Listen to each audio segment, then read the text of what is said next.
Welcome back sa ating channel, mga Itechua. Kumusta na ang mga Jutangeras? In today's video, iba ang ating pag-uusapan ngayon. Hindi ola-ola ang ating pag-uusapan ngayon, kundi it's year 2024 na, baka naman. O diba mga Jutangera, yung baka naman ipon-ipon na tayo. So ito ang isa sa pinaka-the best, isa sa mga pinaka-the best na pwede kong i-recommend sa inyo na magandang pag-ipunan, mga Itechua. Lalong-lalo na yung mga working moms, working Itechuas natin dyan. O diba? MP2, Pag-ibig MP2, o diba, Feb-ibig na, February na mga Itechi, hindi pa kayo nakakapag-decide kung mag-jijipon kayo o hindi. O diba, antara. So ngayon, before we proceed, sa mga bagong viewers natin dyan, hello. Thank you so much for watching. Maraming salamat sa panonood sa video na Itechua. Ako nga pala si Tim Marcos, nagre-review ako ng credit, loans, savings, products, or financial products and services, including yung mga loan apps, yung mga ola-ola na yan. Nire-review natin yung mga yan to spread awareness sa public. O diba, taray? At hinihimay-himay natin ang kanilang mga interest, fees, charges, and other fees. O diba, ang taray? Marami kang matututunan dito kay Tim Marcos. O talaga naman, saan ka pa? Kay Tim Marcos ka na. Pak! O diba? At kung nakasubscribe ka naman at nagla-like ka and share at nagko-comment ka sa mga video na Itechi, wag kagaya nito ngayon, magkakaroon ka ng chance of winning Gcash giveaway. O diba, kagaya ni na kuya si ate, bonggang-bongga sila. Ang taray nila, na-receive na nila, na-claim na nila ang kanilang Gcash giveaway. Mga masugid nating mga viewers, congratulations. Baka sa susunod ikaw na ang maswerteng mananalo ng Gcash giveaway. Tumutok ka lang. At make sure you are subscribed, like, and comment sa ating mga videos. Pag-uusapan natin bakit magandang mag-ipon dito sa Pag-ibig MP2 na Itechi Warrior. Kung natatandaan nyo, meron na tayong video na ginawa nito. Yung MP2 savings na to, you can watch here, dito sa taas. May link tayo dyan.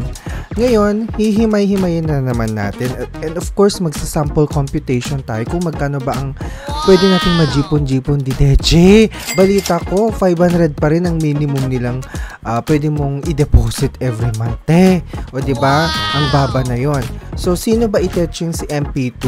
Si MP2 ay voluntary savings or contribution siya. Aside from yung Pag-ibig 1, yung talagang regular contributions natin na talagang mandatory na dinededuct sa atin ng ating mga amo, employer.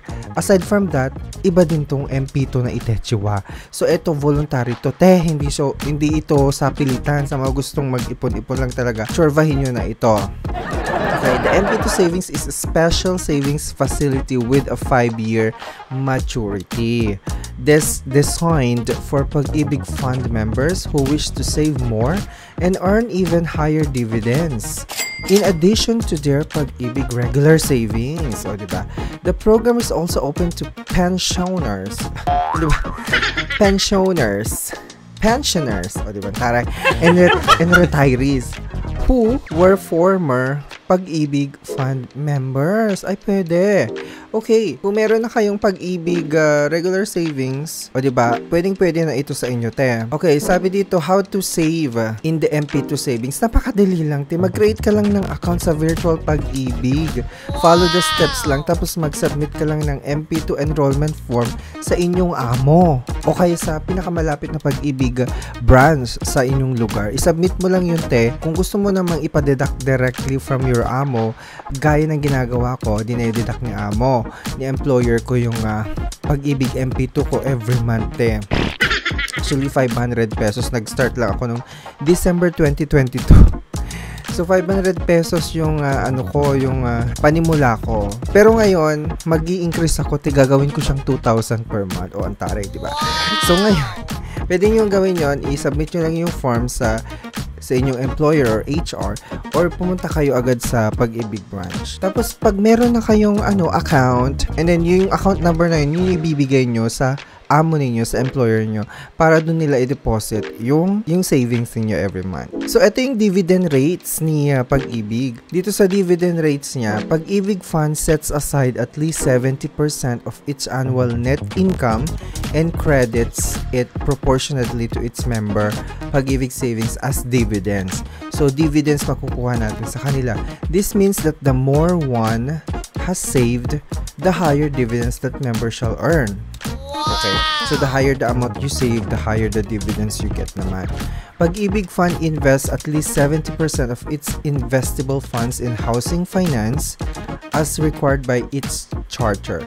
It also invests in government securities and corporate bonds. So, napaka-safe siya kasi gobyerno siya. Gobyerno ang nagpapalakad. So, subok na si Pag-ibig din.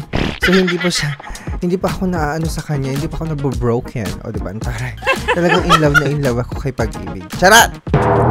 So, yun na nga.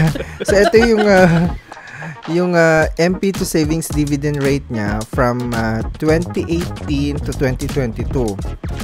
Nung 2018, kasi 5-year ito, di ba? So, magsimula tayo sa 2018 kasi 5-year maturity. Para makuha natin yung average niya, te. Ito yun yung gagamitin natin for the sample computation mamaya. So, ngayon, nung 2018, nag-release sila ng rate nila which is 7.41%. Tapos, nung 2019, 7.23%. 2020, 6.12%. 2021, 6%, and then nung 2022, 7.03%. So, ngayon, gagamitin natin itong 5 taon, i-add natin itong dividend rate na ito, and then i-average natin. So, ang lumalabas, 6.76%. So, yung 6.76% na yan, sample computation lang natin, hindi pa ito yung guaranteed na makukuha nyo every year kasi nga, paiba-iba ang kanyang dividend rate. So, ibig sabihin, pwedeng tumaas, pwedeng bumaba. Alam niyo naman, di ba, sa mga investment. So, unlike sa mga bangko, di ba, ang kukuripot. Ang kukuripot ng mga bangko, mga ilang percent lang yung pwede mong makuha on a yearly basis. Though may mga digital banks naman na nag-offer ngayon na parang 6%, di ba? Pero ito kasing si MP2 Savings talagang sure ball na safe siya. At saka hindi mo ramdam na madededuct sa'yo on a monthly basis. Okay, gagamitin natin itong 5-year na dividend rate niya. I-average natin para makuha natin ng 6.76%. O, diba? Antaray, meron akong papeles dito. May papel pa tayo. So, ito yung ano ko. Gumawa ako ng computation, sample computation. Iba-ibang monthly deposit amount. So, merong 500, 1,000, 2,000, saka 5,000. So, gumawa na ako, te. So, dito, ang sinasabi, so, dito sa computation natin, as you can see na, may months tayo from January to December 2024. Kunwari, ngayon, nag-start tayo ng January 2024. Tapos, yung monthly deposit natin is 500 every month. Okay. So, ano lang natin, i-sample computation lang to ha, hindi pa ito yung guaranteed na makukuha ninyo. Okay, ang dividend rate, 6.76%. Tapos, nandito rin yung entitled months, dividend income, at saka yung total money na makukuha mo. Okay, so kunwari 500 pesos ang pinapadeduct ko or pinapadeposit ko sa employer ko. Nag-start ako ng January kunwari. Tapos, ang entitled months yan, 12 months kasi nga, nabuo ko yung 12 months. Mabubuo ko yung 12 months kasi nga nag-start ako ng January. Ngayon, ang dividend rate na makukuha ko niyan is 33.80 pesos. That's for the month of January ha. For the 6.76 dividend rate. So, ang total money ko na ngayon is 533.80 pesos. Ngayon, kunwari naman nag-start ka ng in the middle of the year, kunwari June, kasi nga wala ka pang handa, wala ka pang pera, kasi puro ka jutang. Wala ka pang pera ng January, puro ka jutang. So, nagkaroon ka ng pera, or nag-decide ka talagang mag-jipon sa MP2 Savings ng June. So, 500 pesos, nag-start ka ng 500 pesos. Siyempre, 6.76% pa rin yung dividend rate niyan.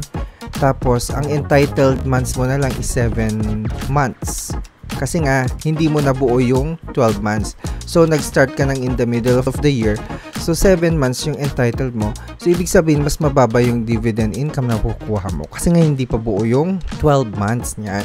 Kasi ang ginagawa ni Pag-ibig, syempre, unfair naman dun sa mga nag-i-invest na nag-start ng January, hindi pa.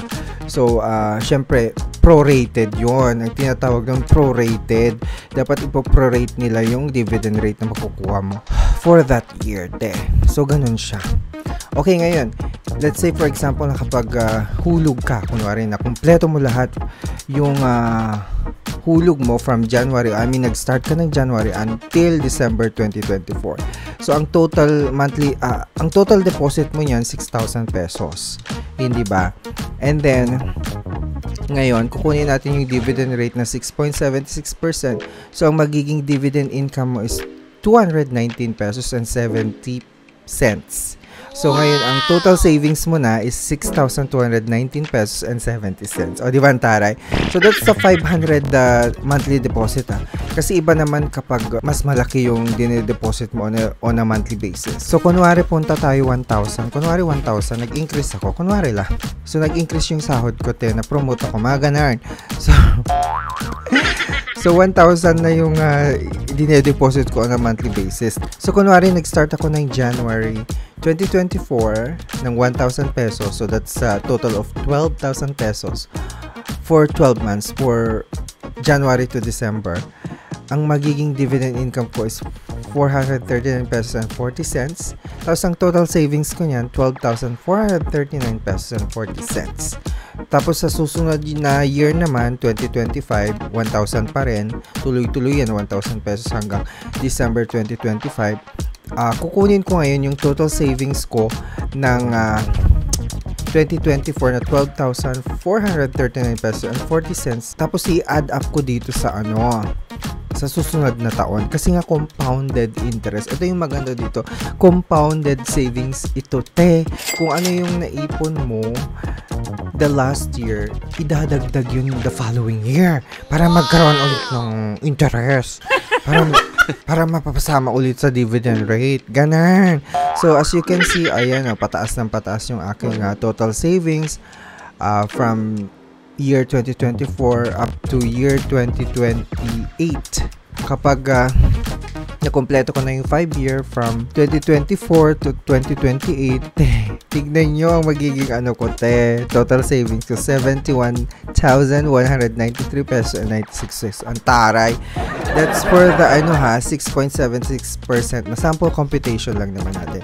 Again, hindi pa ito guaranteed kasi pa iba-iba yung dividend rate na makukuha mo kay pag-ibig. O, diba? So, ayun yun. Kung nagbabala kayo na mag-ipon, i-consider nyo sa plano ninyo ang MP2 savings. Kasi nga napakalaking bagay nito.